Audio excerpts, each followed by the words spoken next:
You'll burn out of cash and lose your motivation quicker than you get market feedback by building an MVP. Here is why. If you start building an MVP first thing in your startup, you're doing it by guessing. You're guessing that this solution will solve the problem you guess about your niche or industry. I've been working as a software developer in a startup that was guessing as well. It was the industrial IoT platform. The startup was founded by two pragmatic tech leaders, Robert and Michael. We're going to build the revolutionary high-performance IoT platform. Let's build an MVP, find some industrial companies, sell it to them, scale, Robert said. After the 6 months of hard work, the MVP was built. Robert and Michael started doing business development. And one day we had a lunch together with Robert and Michael. I truly believed in success in their product and in their expertise. So I said, Michael, I'm glad that we are building such a valuable and impactful platform. I can't wait until people start getting benefit of it. Then Michael leaned towards me, looked down and said, you know, Yuri, there is something wrong with these people in industrial companies. They don't understand that they need our IoT platform. My jaw was dropped and heart started beating fast. How? I was thinking, how it's possible that the geniuses like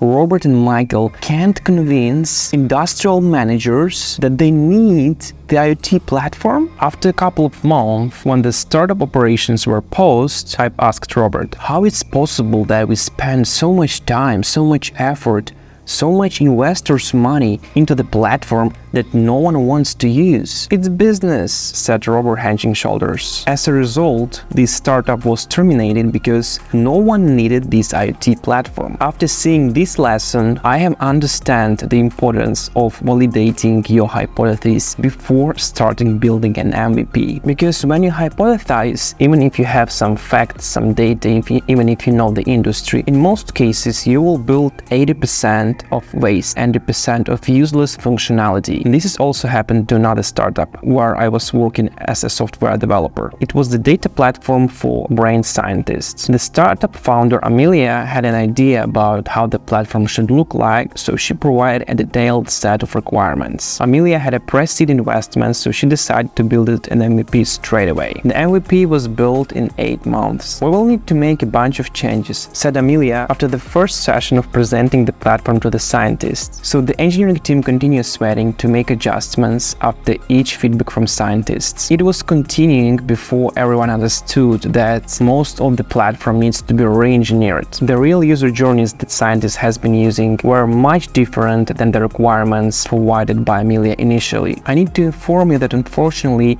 I need to put a project in pause, said the Amelia. It's not yet ready to start selling and I'm running low cash to continue adopting it to the scientist use cases, she added. I need to work on raising another round of investments. So the entire pre-seed investments were spent to build an MVP, which after testing resulted in 80% of waste that needs to be re-engineered. So it means that if you want to start with MVP straight away, you should have a lot of money to get your ball rolling, iterate, and learn market feedback. Jonathan, a founder of fintech startup, knew it from the beginning. He was happy celebrating the pre-seed investments he just got and focused on creating the crushing team to build the best possible MVP straight away. The engaged and motivated team was working hard to develop an MVP and they delivered it on time and on budget. So as soon as an MVP was released, Jonathan was working hard on business development to get some market feedback and also on Series A funding. We need cash to continue market validation, said Jonathan. After a couple of months, when the team became a bit demotivated and unclear about the further startup direction, Jonathan came to the meeting room, sit down on the table, resting his head on his hands and said, we need Series A to continue iterating our MVP so we can get a market feedback. However, all the Series A investors asking for an existing market feedback. The startup was shut down in a few months. The MVP of that startup was built to get a market feedback to get a Series A investment.